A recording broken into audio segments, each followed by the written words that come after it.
Hi guys! Welcome back to my new video. ఇవాళైతే పొద్దున్నే లేచాక ఏం చేయాలో అర్థం అవ్వకపోయేసరికి గుడికెళ్ళాలనిపించింది. ఇక మా డ్యాడీ బండయితే తీసేసి గుడికొచ్చేసాను. గుడికి రాక చాలా రోజులైంది. ఇక దేవుడి దర్శనం అయితే చేసుకున్నాక అక్కడనే కొద్దిసేపు కూర్చున్నాను పావురాలను చూసుకుంటూ. ఇక బండి తీసి మళ్ళీ రిటర్న్ అయితే వచ్చేసా. ఇంటికి రాగానే అమ్మ అయితే ఇంట్లో టిఫిన్ ఏం చేయలేదు. బయటికెళ్ళి తెచ్చుకో అనేసరికి మళ్ళీ టిఫిన్ సెంటర్‌కి వెళ్ళిపోయాను. ఇక టిఫిన్ ఇంట్లోనే చేసేసి కాలేజ్ బస్‌కి లేట్ అవుతుందని స్టాప్‌కి అయితే వెళ్ళిపోయా.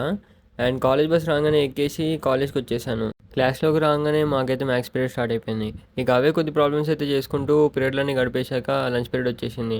అండ్ లంచ్ అయితే చేశాక ఇవాళ వచ్చేసి మాకు ఇంజనీరింగ్ డ్రాయింగ్ పీరియడ్ ఉంది. ఆ డయాగ్రామ్స్లో ఒక్కొక్క ఆర్క్ అయితే టచ్ చేయడానికి మేము రక్తాలు చిందించాము. ఇక మా క్లాస్లో అయితే డయాగ్రామ్స్ చెప్పాక డ్రాయింగ్ హాల్కి పట్టుకెళ్తా అన్నాడు. ఇక మేము ఆ యుద్ధానికి కావాల్సిన వస్తువులన్నీ తీసుకొని డ్రాయింగ్ హాల్కి అయితే వచ్చేసాము. డ్రాఫ్టర్ అండ్ డ్రాయింగ్ షీట్స్ అయితే టేబుల్కి సెట్ చేసుకున్నాక 2 అవర్స్ కంటిన్యూస్గా డయాగ్రామ్సే వేసాము. కానీ మా బ్యాడ్ లక్ ఏంటంటే అంత డయాగ్రామ్స్ వేసినా సార్ నెక్స్ట్ వీకే కరెక్షన్ చేస్తా అన్నాడు. ఇక నేను అన్నీ సర్దుకొని బస్ అయితే ఎక్కి రిటర్న్ అయిపోయా. ఇవాళకి ఇంతే. Do subscribe. బాయ్.